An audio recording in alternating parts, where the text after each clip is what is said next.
So we're back to working on the Colorado again. Just did a week in Air Peninsula. New rooftop tent setup.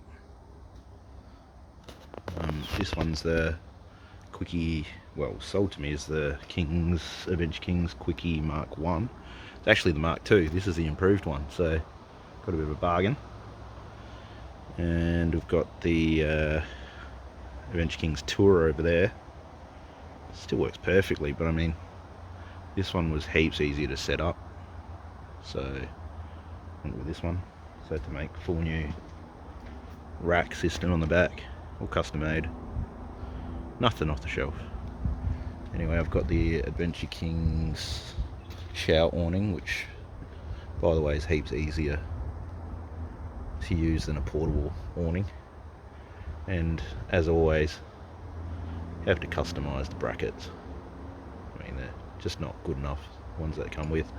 Now yes, I know you could buy a more expensive shower awning, but cheap as, there it is in there.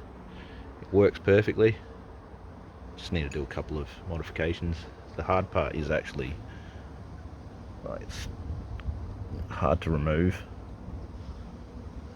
because I use this car for work. Take all this shit off eventually.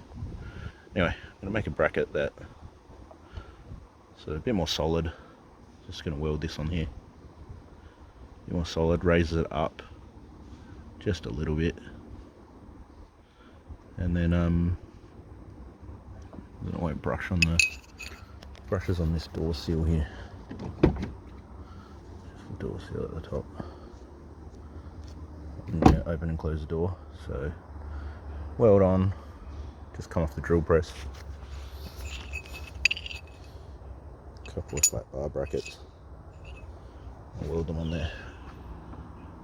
And what that also does is, usually you'd use a ratchet spanner on the back to put the nuts on to tighten it up.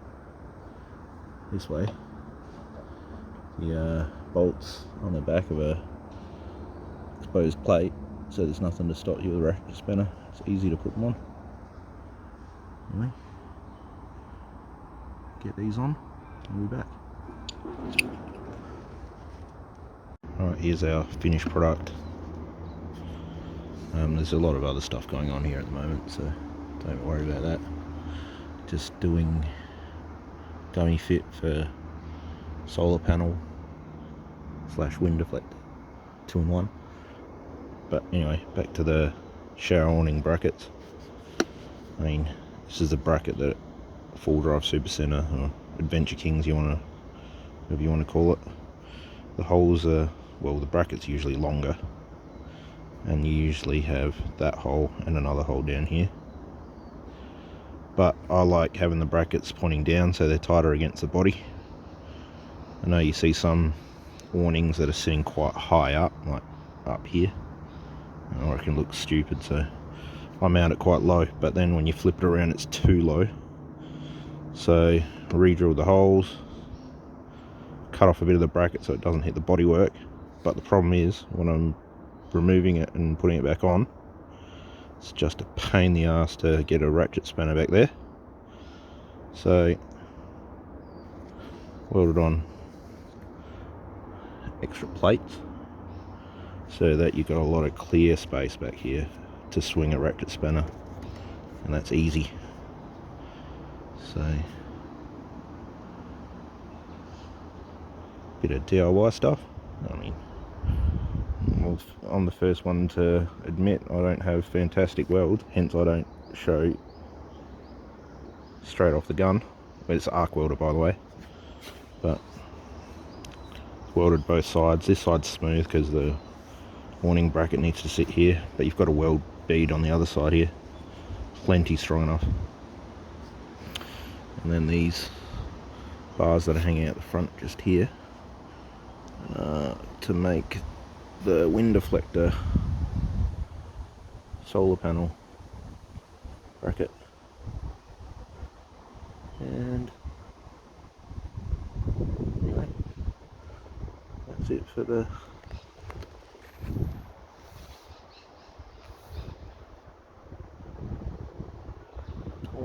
sockets, same spacing, so they'll be able to bolt on. You can still bolt them on here, but I mean, move them up here for obvious reasons. So, like I said in my last, sorry, in the earlier clip, when you had the awning there, it would just clip this rubber seal on the door when you'd swing the door. So I gave it another, I don't know, 20mm clearance. Hold on.